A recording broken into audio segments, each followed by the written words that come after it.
All right, so Amanda, we came together, just like the sign said this week, getting a deal going for a client, and I was curious if you could dig us into a little bit more about how that happened. Yeah, so this week we won a bidding war for our mutual clients down in Trumbull, Connecticut. As you've heard, the market is super competitive, super crazy. On average, nationally, there are 4 offers for every single home. So just put that, and now bring us down to Fairfield County, and it is even more competitive. So we worked together to put together the most competitive offer we possibly could for our clients, and then position it in a favorable way to win the bidding war, essentially. So Tori, I want to know from you, because I know I had a few strategies which we could talk about, but how did you kind of support me as a mortgage originator or a loan originator that the listing agent has never worked with before and does not know your reputation? How did you build confidence in that pre-approval letter that you provided us with? Yeah, so I looked up the realtor, realized I'd never done business with them, wanted them to know who I was.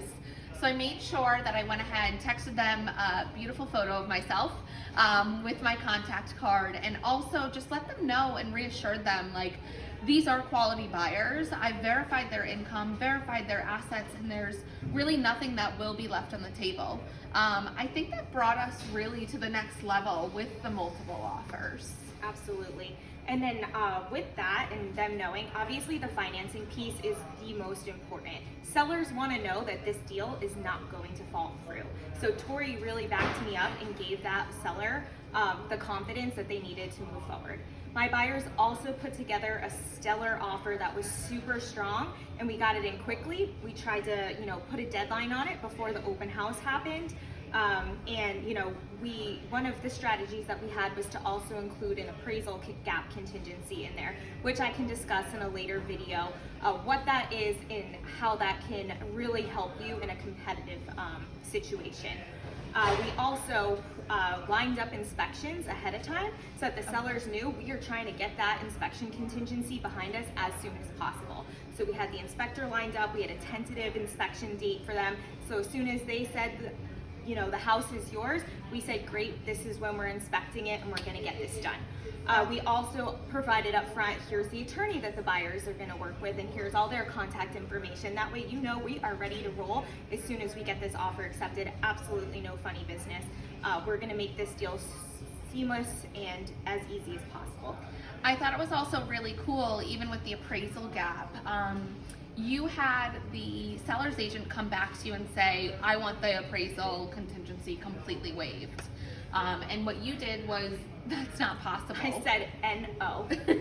Because you really can't with financing. So what was another great aspect or selling point that the agent took on when you talked about the appraisal contingency? So one of the things is I went back to her and I said, are you concerned with it appraising? Because, are we overpricing this house here? Are you worried about this? No, well, neither am I. We have the comps to support this. And if we do get an appraiser, because we can never control who appraises it, and if they're not familiar with the market and it comes in low, how can we go from there so that we can make this deal happen? So I talked to Tori about what her process is like, and if you want to speak to that a little bit of, what you were to do if we did get an appraisal that came in with really bad comps. Yeah, so my first question is always going to be to you, Amanda. Like, are we actually overbidding on this house? And you felt really strongly about it.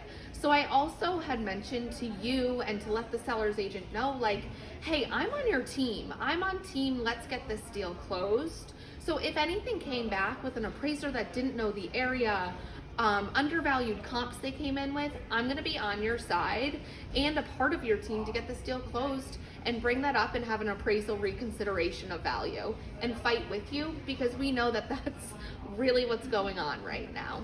Yep, and so I did let the seller's agent know that that was going to be Tori's approach if we had to cross that bridge, and that, she shared that with the sellers, and that made them feel confident enough to go with our offer. And even though we were told they're investors and they normally do not accept appraisal contingencies, period, we got that appraisal contingency built in there, and we're making it happen. So cool. Super excited, and congratulations to our mutual clients on getting this far in the process on purchasing this beautiful new home and starting the next chapter. We're thrilled for them.